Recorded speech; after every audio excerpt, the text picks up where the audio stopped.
যখনই পুত্র সন্তানের জন্ম দিলেন, গোবিন্দ মনে মনে ভাবছে, ও গোপীনাথ, জানো গোপীনাথ, তুমি আমার মন্দিরের গোপীনাথ স্বয়ং গৌরহরি আমাকে সেবা পূজার দায়িত্ব দিয়ে গেছে, আর আমার ঘরে একটা ফুটফুটে পুত্র সন্তানের জন্ম হয়েছে।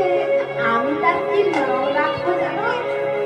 তোমার নাম যেমন গোপীনাথ, আমার ছোট পুত্র সন্তানের নাম আমি তোমার নামে রাখলাম।